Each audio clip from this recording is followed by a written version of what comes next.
Olá, olá pessoas! Vídeo bem importante que eu faço todo ano. No ano passado, acho que quase todo mundo que eu coloquei com batata assando acabou caindo, né? Que os americanos chamam de hot seat e tudo mais. A gente pode usar a expressão batata assando aqui no Brasil. A NFL não é muito diferente do Campeonato Brasileiro nesse aspecto, né? Que a paciência é bem curta. Claro que na NFL a situação é completamente diferente, a temporada é mais curta, isso colabora com que a paciência seja mais curta. A diferença, claro, do treinador muitas vezes tem uma influência muito mais direta no que está acontecendo dentro de campo do que um treinador de futebol, porque ele chama jogadas, né? Mas, de qualquer forma, tem essa coisa parecida da NFL com o Campeonato Brasileiro, que a paciência acaba, às vezes, não sendo muito grande.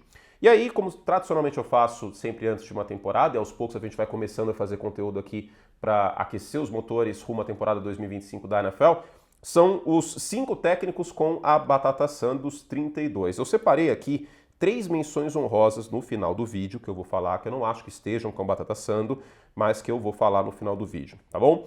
No ano passado a gente tinha nomes muito óbvios, né? Por exemplo, o Mike McCarthy em Dallas, que finalmente caiu, o Brian Schottenheimer é o novo treinador aí dos Cowboys para essa próxima temporada. Então vamos começar com um nome que eu acho que está na lista de todo mundo, que é o Mike McDaniel. Eu acho que em meio às últimas movimentações, as últimas notícias, faz todo sentido a gente começar com ele. Então, vamos lá, vinheta na tela, André, e pode colocar o Nerdola aqui do meu lado. Começamos com o Mike McDaniel. Todos os times começam com nenhuma vitória, nenhuma derrota na NFL, mas os Dolphins começam com desconfiança. Então, eu fiquei pensando, quem é o nome que eu vou começar aqui? Vamos imaginar todos esses nomes aqui. Quem é o cara que começa com o assento mais quente possível? Tipo o do Alonso na última corrida, né? Que tava 50 graus, sei lá quanto tava.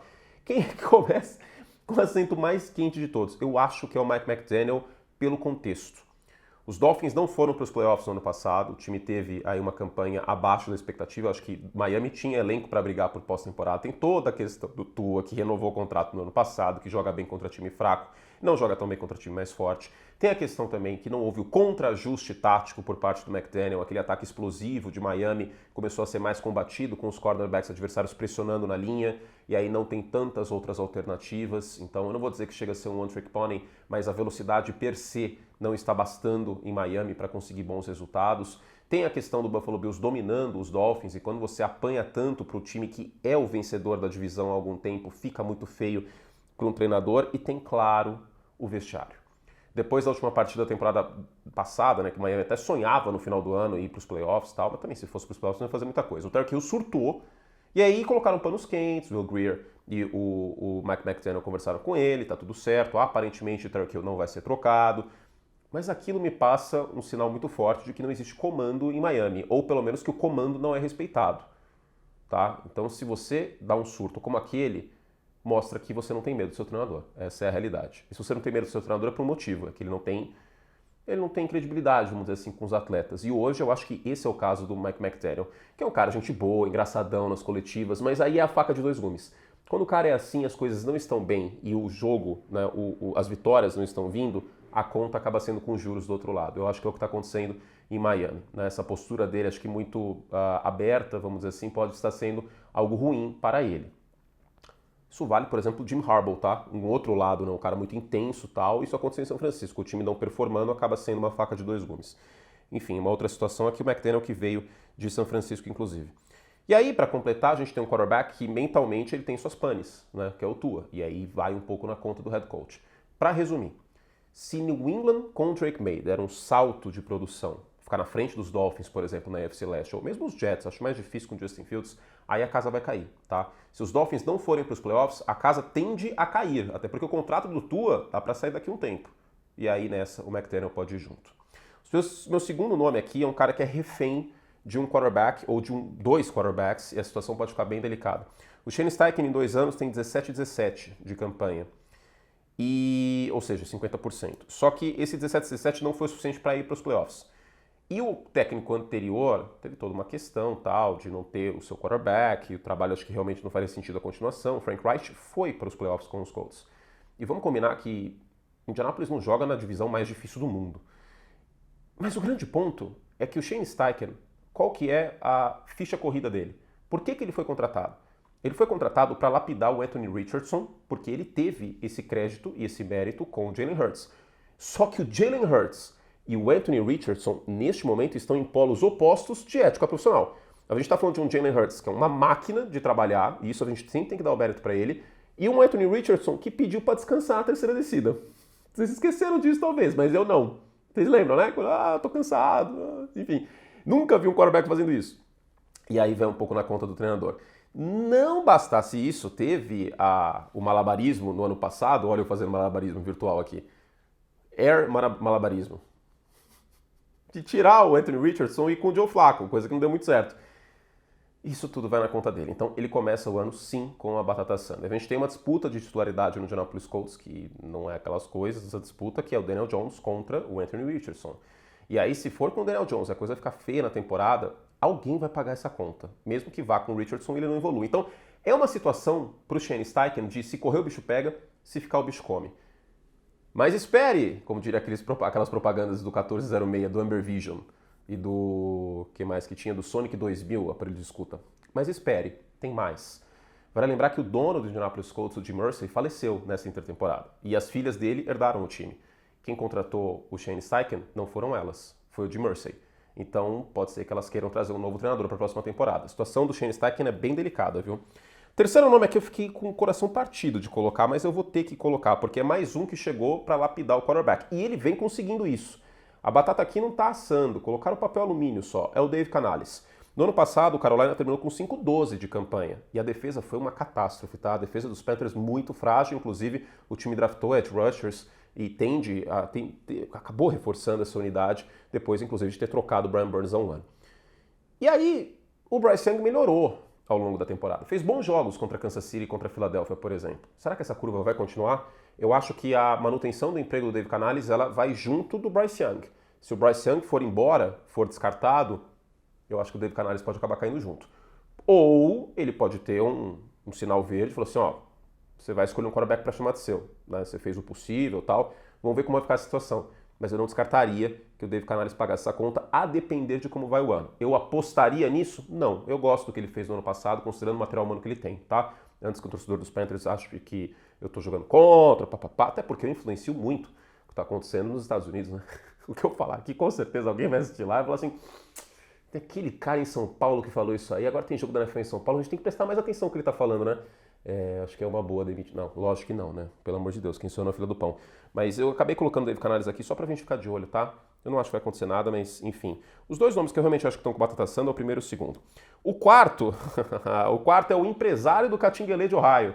O nosso gloriosíssimo Zac Taylor. O organizador do churrasco de agosto, que o training camp do Cincinnati Bengals, como vocês sabem, eu falo bastante, não é um training camp, é um churrasco com pagode, porque é a única explicação para esse time começar tão mal toda a temporada. Acho que a gota d'água para mim foi o jogo contra os Patriots na semana 1 do ano passado. Né? E todo mundo, tá? Não vou passar pano para você não, viu, filho? Você também, ó. Vou até isolar você aqui. Ó, o Mahomes vai cair, tchau. Tchau, tá de castigo. Pronto, tô de mal, chega de Joe Burrow.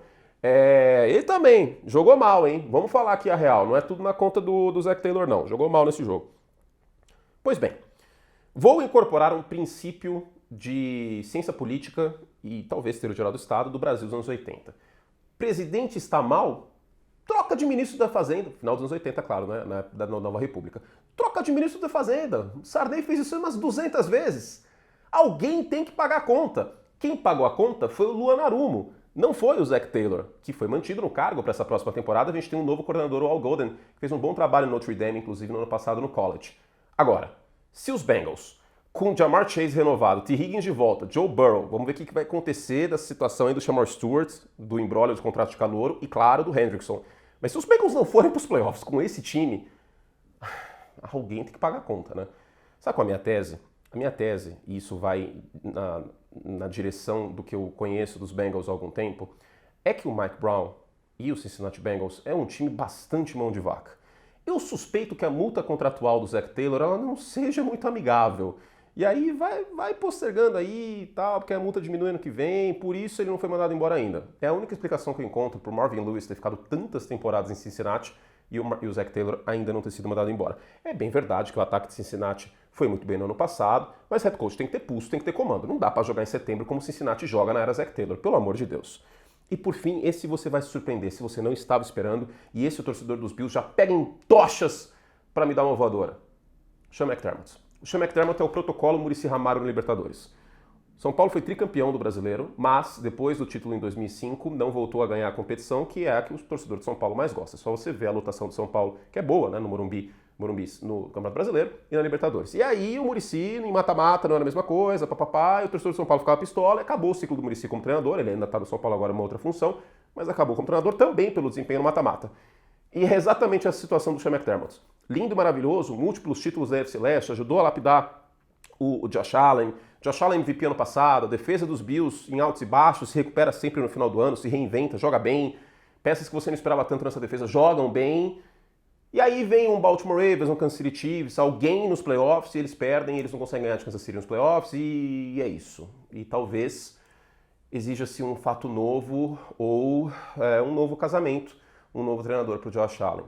E, gente, parece absurdo isso tudo que eu estou falando, e parece absurdo a analogia com o Muricy, mas vale lembrar que exatamente isso aconteceu com o Tampa Bay Buccaneers do Tony Dungy. Sim, é aquele que foi campeão do Super Bowl com os Colts, Super Bowl 41, contra um time que eu prefiro não falar contra quem foi. Ele foi o arquiteto da defesa dos Bucs, uma das melhores defesas do século e da história da NFL. Só que chegou no limite de competência. E aí chegou o John Gruden em 2002 e foi campeão do Super Bowl. Talvez um fato novo. E aí a batata assando do McDermott é explícita aqui. Caso os Bills não consigam aí chegar pelo menos numa final de conferência ou quem sabe no Super Bowl. Aí o desgaste pode ser grande e o McDermott pode acabar pagando essa conta. Por fim, podem balançar Jonathan Gannon, que teve uma evolução no ano passado e é um treinador do lado defensivo da bola, agora ele tem mais peças, mas a depender do Kyler Murray também pode ser que a paciência acabe, né? Houve uma curva de evolução de 23 para 24, vamos ver em 25. Tem que ter campanha positiva, senão a batata pode esquentar. Kyle Shanahan não balança, mas vamos ver o que vai acontecer neste ano, com o São Francisco tendo um calendário ridículo de fácil, essa é a expressão, tá? Ridículo de fácil, se com as peças de volta de lesão, Christian McCaffrey e o Brandon Ayuk, o ataque consegue performar mais perto do que foi há 2 anos, né? Lembrando que não tem mais o Deebo Samuel e o Brock Purdy está de contrato renovado. E por fim o Mike Tomlin, porque também de nada adianta classificar para a Sul-Americana e ser eliminado na fase de grupos, né? Os Steelers não vencem uma partida de playoff há, anos. A última vitória, se não me engano, foi contra os Dolphins, 2017, eu acho que é isso, né? O TJ Watt não tem nenhuma vitória em pós-temporada, aliás, tem a história da renovação dele, vamos ver o que vai acontecer. Talvez ele renove antes desse vídeo ao ar, mas enfim, tô gravando na quinta-feira, vamos ver o que vai acontecer. Um beijo carinhoso, diga se faltou alguém que pode balançar, mas eu acho que os 5 nomes que eu não ficaria surpreso se terminasse a temporada e eles tivessem caído são esses: Mike McDaniel, Shane Steichen, Dave Canales, Zach Taylor e o McDermott, considerando playoffs, tá? E o pode balançar, a gente conversa mais pra frente. Beijinho, beijinho. Tchau, tchau. Tem mais conteúdo pra você, membro, no primeiro comentário e até a próxima. Bye!